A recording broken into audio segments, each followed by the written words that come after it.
بسم الله الرحمن الرحيم. تبارك الذي بيده الملك وهو على كل شيء قدير،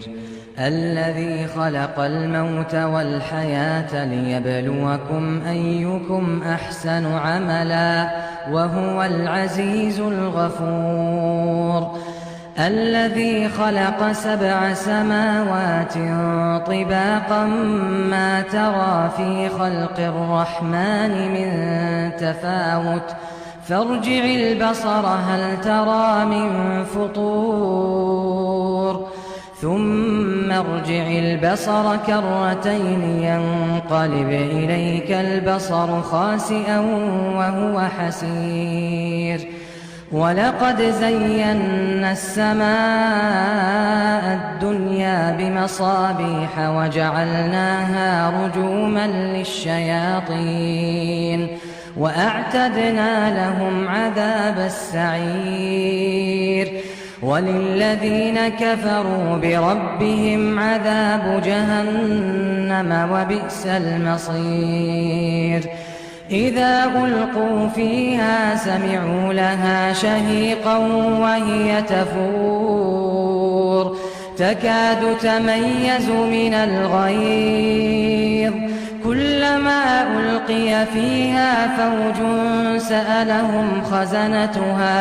سألهم خزنتها ألم يأتكم نذير، قالوا بلى قد جاءنا نذير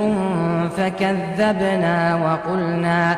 وقلنا ما نزل الله من شيء إن أنتم إلا في ضلال كبير، وقالوا لو كنا نسمع أو نعقل ما كنا في أصحاب السعير، فاعترفوا بذنبهم فسحقا لأصحاب السعير، إن الذين يخشون ربهم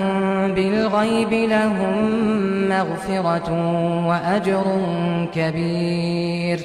وأسروا قولكم أو اجهروا به إنه عليم بذات الصدور، ألا يعلم من خلق وهو اللطيف الخبير، هو الذي جعل لكم الأرض ذلولا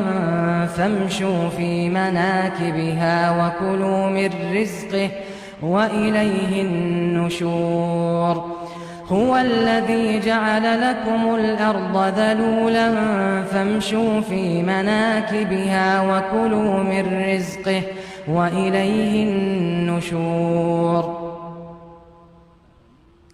أأمنتم من في السماء أن يخسف بكم الأرض فإذا هي تمور، أم أمنتم من في السماء أن يرسل عليكم حاصبا فستعلمون كيف نذير، ولقد كذب الذين من قبلهم فكيف كان نكير، أولم يروا إلى الطير فوقهم صافات ويقبضن ما يمسكهن إلا الرحمن إنه بكل شيء بصير، أمن هذا الذي هو جند لكم ينصركم من دون الرحمن إن الكافرون إلا في غرور، أمن هذا الذي يرزقكم إن أمسك رزقه بل لجوا في عتو ونفور، أفمن يمشي مكبا على وجهه أهدى أمن يمشي سويا على صراط مستقيم، قل هو الذي أنشأكم وجعل لكم السمع والأبصار والأفئدة قليلا ما تشكرون، قل هو الذي ذرأكم في الأرض وإليه